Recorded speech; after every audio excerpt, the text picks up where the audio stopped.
Today is Friday, June 8th, 2018. Patreon is upping their merch game. The popular subscription site Patreon has entered into a partnership with merchandise logistics startup Kit, which will provide artists and entertainers on the platform, quote, a simpler way to fulfill automated merch for membership. If you're not familiar with Patreon, it is a popular website that lets musicians, podcasters, video bloggers, and a lot of other different creatives to set up a tiered subscription service for fans, or as the service calls them, patrons, to get exclusive content from their chosen creator in real time.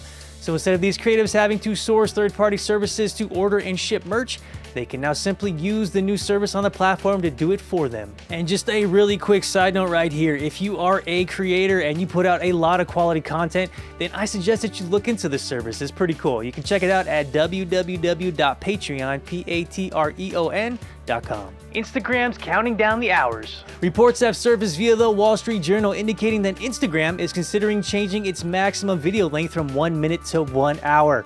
Check that one more time. 1 minute to 1 hour. The update would reportedly serve as an extension of Instagram stories. One thing to note here, however, is that all longer video formats, if they come to fruition, will be required to be vertically formatted.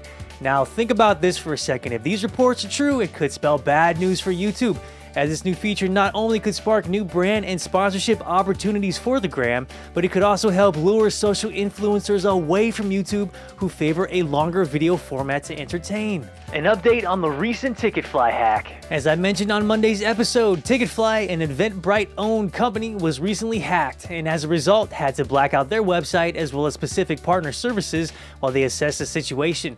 And although the service is starting to return to business as normal, they just announced that personal data from 27 million accounts were accessed by the hacker. And if that wasn't bad enough, it turns out that some of that data has already been posted online. However, we do have some good news. The good news is that as of today, Ticketfly says that no credit card information was accessed. But again, got some more bad news for you guys.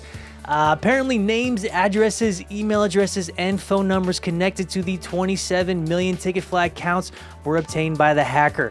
So if you haven't yet, go on the Ticketfly website and update your account password. And I'll be here patiently waiting to tell you more about further developments in this story. Popular instrument manufacturers are facing federal price fixing charges in the UK. Fender, Yamaha, Casio, and a few other major instrument manufacturers are being investigated by regulators in the UK who are looking into aggressive price fixing by these companies.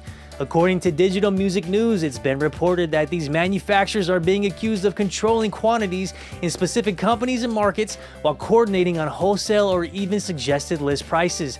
This is a tactic that some companies use illegally to maximize profits at the expense of the buyer.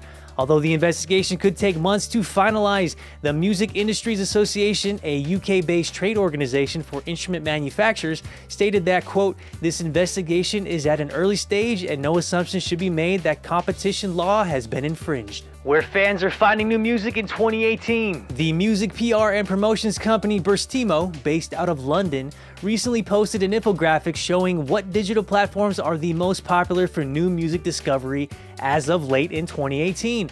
The following statistics were reportedly a combination of data from both Google Trends and the IFPI Music Consumers Insight Report. And although these numbers aren't going to shock you by any means, it is pretty reassuring to know that we have a pretty good handle on where people are finding new music. So here we go. 55% of new music is found via video streams, with YouTube owning 46% of those streams. 23% of new music is found via paid streaming subscriptions, leaving the remaining 22% of new music found via non-paid subscriptions or free audio streaming. When looking at new music discovery on the radio, apparently 85% of folks still use the FM dial, but Google Trends have shown that this interest level is declining year after year, while popular streaming digital music platforms like Spotify, Apple Music have continued to grow over the past 5 years. However, from what I could tell when looking at the infographic, it did not break down this data into age groups or demographics. So although the information is useful, but again, not very shocking, If you're an indie artist, I still suggest that you continue to do your research on what appeals to fans that engage with more popular acts in your genre when you're considering how to spend your marketing dollars to reach new listeners. All right, friends, that's all I have for the Music Business Blitz today and for the week. Appreciate you guys listening. Hope you enjoyed the episodes. Have a great weekend, and we'll catch back up with you on Monday.